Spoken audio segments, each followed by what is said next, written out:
akajibu maombi yangu na akaniambia pali nilikuwa nakosea. Sitasema leo hii,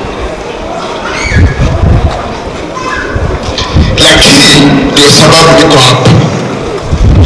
Tusisaidie kanisa la Mungu, nasaidia kwa ajili unahitaji labda kura na kitu fulani.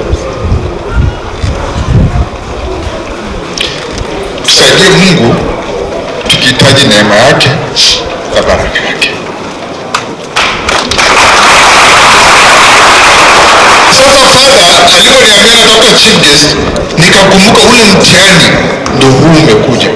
Ndio maana leo tuko hapa, na ndio maana nikaomba nafasi, tafadhali turuhusu tukienda Kisetao tupige siasa kidogo, hata leo kuwa ni Jumapili.